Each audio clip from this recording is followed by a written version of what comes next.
안녕하세요. 저희는 의료-IT 공학과 김예림, 안세진입니다. 저희의 발표 주제는 귀입니다. 목차는 해부학, 의학용어, 청력계, 키메스입니다. 첫 번째 귀에 대한 해부학적 구조와 용어 설명입니다.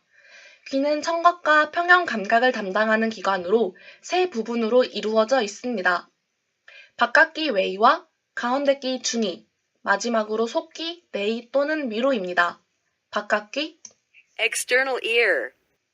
얼굴의 양 가쪽에 위치한 귀의 바깥 구조입니다. 가운데귀, Middle ear. 외이도와 중이의 공간을 분리하는 반투명한 막입니다. 속귀, Inner ear. 측두골 내의 뼈로 이루어진 공간으로 달팽이, 반고리뼈관, 안뜰을 포함합니다.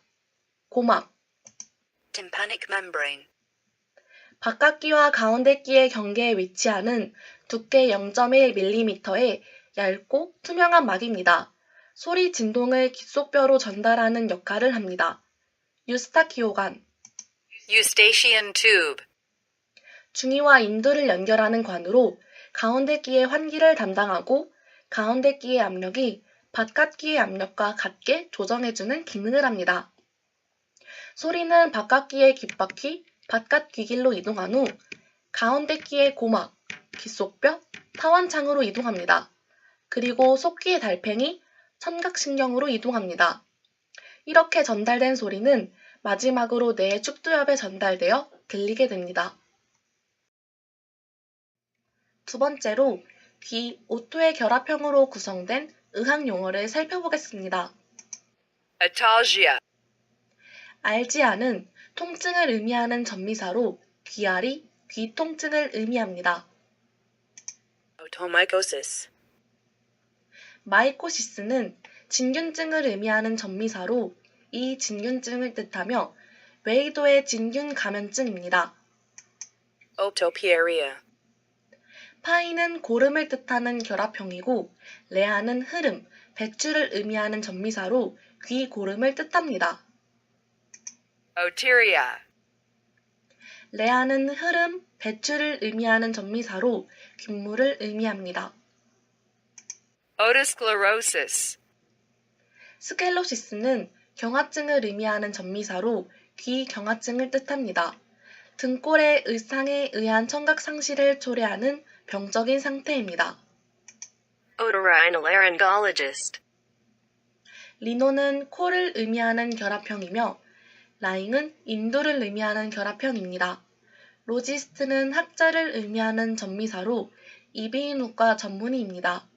귀, 코, 후두의 질환을 연구하고 치료하는 의사로 귀, 후두 전문의라고도 합니다. Otology. 로지는 학문을 뜻하는 전미사로 이과학, 귀과학을 뜻합니다. Otoscope. 스콥은 시각적 검사에 사용하는 기구를 의미하는 전미사로 이경을 뜻합니다. Otoscopy. 스코피는 시각적 검사를 의미하는 전미사로 이경 검사를 의미합니다. 연령별로 이경 검사를 하는 방법이 다릅니다. 어린이는 귀 뒤쪽 아래를 잡아당겨 검사를 하고 어른은 귀 뒤쪽 위를 잡아당겨 검사를 합니다. 세 번째로 청각청, 오디오의 결합형으로 구성된 의학 용어를 살펴보겠습니다. Audiogram. 그램은 기록, 방사선 영상을 의미하는 전미사로 청력도를 의미합니다. 청력계로 측정한 결과를 그림이나 도표로 기록하는 것입니다. Audiometer. 미터는 측정하는 기구를 의미하는 전미사로 청력계를 뜻합니다. 청력을 검사하고 측정하는 기구입니다. Audiologist. 로지스트는 학자를 의미하는 전미사로 청각학자, 청력학자입니다. Oral. 로지는 학문을 의미하는 전미사로 청각학을 뜻합니다. 네 번째로 고막, 마일링의 결합형으로 구성된 의학 용어를 살펴보겠습니다. Myringotomy. 토미는 절개를 의미하는 전미사로 고막 절개술을 의미합니다. 고름이나 액체를 배출하거나 중이의 압력을 낮추기 위해 실시하는 수술로 고막 천자라고도 합니다. Laryngoplasty. 플라스티는 성형술을 뜻하는 전미사로 고막 성형술을 뜻합니다. 구멍이 뚫린 고막을 이식을 통해 외과적으로 수복하는 것입니다. ENT는 Ear, Nose, Throat의 약어로 이비인후과에서 주로 사용되는 약어입니다. 귀와 코, 그리고 목을 의미합니다. 다섯 번째로 구성요소로 조합되지 않은 용어들을 살펴보겠습니다. Meniere disease. 메니에르 병을 의미합니다. 어지럼증, 기울림, 귀가 꽉 찬 느낌, 귀 충만감 등을 특징으로 하는 뇌의 만성질환으로 증상은 미로에 들어있는 액체의 양이나 조성의 변화와 관련이 있습니다. Otitis media. 약어로 OM이라고도 합니다. 중이에 발생한 염증으로 고막염이라고도 합니다.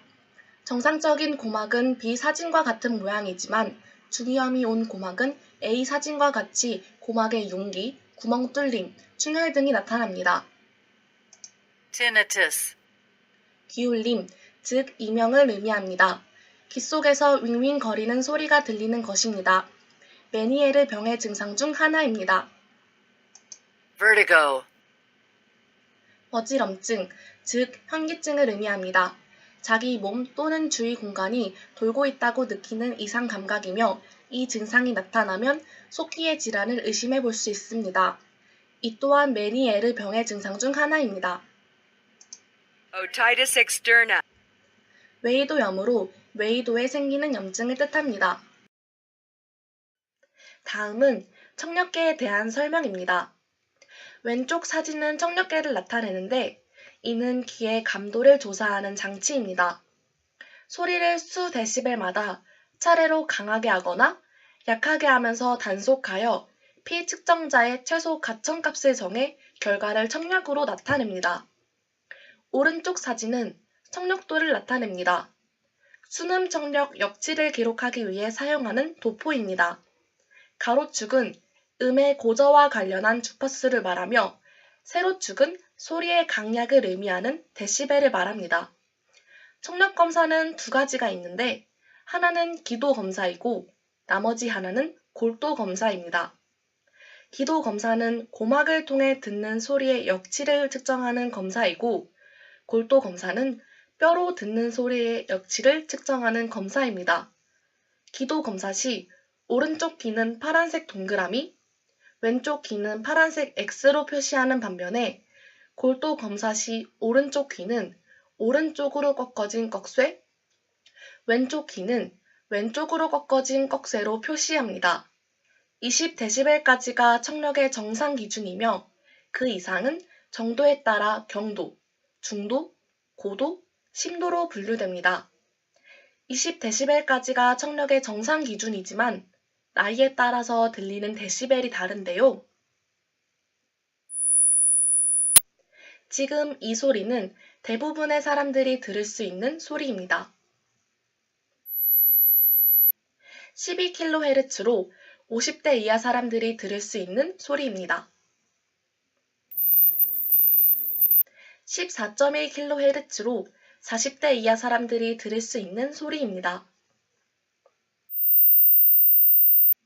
14.9kHz로 30대 이하 사람들이 들을 수 있는 소리입니다. 15.8kHz로 20대 이하 사람들이 들을 수 있는 소리입니다. 16.7kHz로 20대 초반 이하 사람들이 들을 수 있는 소리입니다. 마지막으로 저희는 지난 3월 의료기기 박람회인 키메스에 방문하여 많은 의료기기를 보았습니다. 그 중에서 귀에 관련된 의료기기에 대해 설명을 하고자 합니다. 이 의료기기는 고막 자극기입니다. 이염을 앓고 있는 환자에게 지속적인 공기의 진동을 통해 고막 본유의 진동력을 복원시켜 통증을 완화시켜줍니다. 중이염 프로브와 LCD 터치스크린으로 구성되어 있습니다. 벽면 부착형이며 LCD 터치스크린에는 아이들이 좋아하는 동영상이나 병원 홍보 영상 등을 재생할 수 있습니다. 다음은 적외선 조사기입니다. 중이염 치료에 사용되는 도구로 소락스건과 LCD 터치스크린으로 구성되어 있습니다. 고막 자극기와 마찬가지로 터치스크린에 영상을 재생할 수 있습니다. 다음은 영상기기와 관련된 의료기기입니다. 주로 이비인후과에서 이 기기가 사용되는 것을 보신 적이 있을 것입니다. 이 기기는 영상 카메라로 ENT 진료 시 주로 사용됩니다.